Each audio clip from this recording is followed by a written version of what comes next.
بھی ہو تو لیکن یہ جو قوم جس وقت جہالت کے دور میں تھی تو اللہ تبارک و تعالیٰ نے ان کو جاہل کہا تھا، لیکن جس وقت ان کی نسبت قرآن کے ساتھ ہوئی تو پھر اللہ تبارک و تعالیٰ نے ان کو ساری دنیا کا امام بنا دیا. پھر اللہ تبارک و تعالیٰ نے ان کے سینوں کو قرآن سے منور کر دیا. پھر ابو بکر نہیں رہا بلکہ ابو بکر صدیق بن گیا. پھر عمر نہیں رہا، عمر فاروق بن گیا. پھر عثمان نہیں رہا، عثمان ذی النورین بن گیا.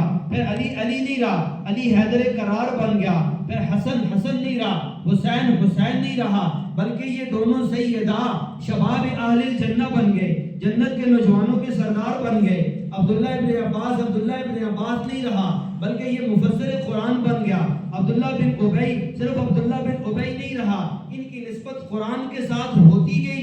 اللہ تبارک و تعالیٰ ان کو بلند کرتا گیا، اس حد تک بلند کیا کہ اللہ تبارک و تعالیٰ نے ان کے ایمان کو معیار بنا دیا، ان کی نماز کو معیار بنا دیا، ان کی زکوٰۃ کو معیار بنا دیا، ان کے روزے کو معیار بنا دیا، ان کے اسلام کو معیار بنا دیا کہ مجھے کوئی اور نماز قبول نہیں ہے، صرف وہ نماز قبول ہوگی جس نماز کے اوپر ابو بکر کی مہر لگی ہوگی. مجھے کوئی روزہ قبول نہیں ہے، وہ روزہ قبول ہوگا جو روزہ عمر کے روزے کی طرح ہوگا. مجھے کوئی اور حج قبول نہیں ہے، وہ حج قبول ہوگا جس میں عثمان کی مہر لگی ہوگی. مجھے کوئی زکوٰۃ قبول نہیں ہے، مجھے کوئی معاملہ قبول نہیں ہے، مجھے وہ معاملات قبول ہوں گے جو معاملات صحابہ سے چل کے مجھ تک پہنچے. اس لیے کل تک یہ ایسے تھے کہ ان کے اوپر کوئی حکومت نہیں کر سکتا تھا، لیکن ان کی نسبت جب قرآن کے ساتھ بنی تو اللہ تبارک و تعالیٰ نے ان کو صحابہ کی جماعت قرار دیا.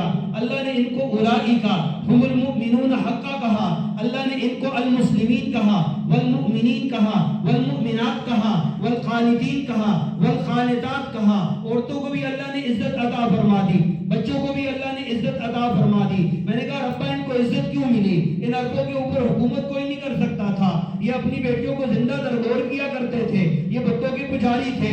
آج ان کو عزت کیوں ملی؟ آج ان کو مقام کیوں ملا؟ آج ان کو رتبہ کیوں ملا؟ تو اللہ نے کہا دیکھتے نہیں، قرآن کے سب سے پہلے مخاطب یہ ہے. قرآن ان کے اوپر نازل ہوا، یہ قرآن کو اپنی آنکھوں سے اترتا ہوا دیکھ رہے تھے. پھر صرف اترتا ہوا نہیں دیکھا بلکہ اس قرآن کو لے کے دنیا کے کناروں تک پہنچے. مکے کو چھوڑا، مدینے کو چھوڑا، اس قرآن کو دنیا کے کناروں تک پہنچایا. جو قرآن آج قاری صاحب نے آپ کو سنایا، اگر صحابہ مکہ کو نہ چھوڑتے، صحابہ مدینہ کو نہ چھوڑتے، یہ قرآن ہم تک نہیں پہنچنا تھا. یہ ہندوؤں کا علاقہ تھا. آج ہم بھی کسی ہندو مت کے سامنے، کسی مندر کے سامنے بیٹھ کے رام رام کرتے ہوتے. میں یہ کہتا ہوں یہ قرآن آج جو تو سن رہا ہے، جو تو سنا رہا ہے، یہ جو اسلام کی بہاریں تو یہ ساری دنیا کے اندر نظر آتی ہیں. دنیا کا کوئی کنارہ ایسا نہیں جہاں تجھے اللہ اکبر کی آواز نہ آئے، دنیا کا کوئی میدان ایسا نہیں جہاں تجھے قرآن کی آواز نہ آئے. یہ ساری کی ساری آوازیں رب کعبہ کی قسم صحابہ کی وجہ سے ہیں. صحابہ مکہ نہ چھوڑتے، صحابہ مدینہ نہ چھوڑتے. یہ قرآن کبھی عرب سے باہر نہ نکلتا.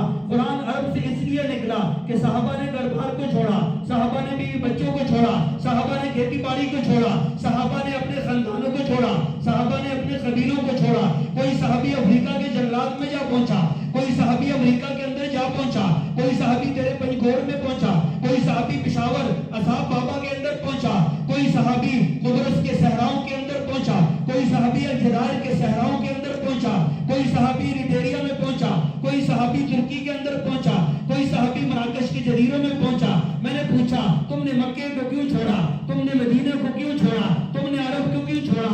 سارے مجھے ایک ہی آواز سے کہتے ہیں یہ قرآن جو ہمارے اوپر اترا تھا، رب نے کہا تھا اس قرآن کو اپنے تک محدود نہیں کرنا، اس قرآن کو دنیا کے کناروں تک پہنچا دینا.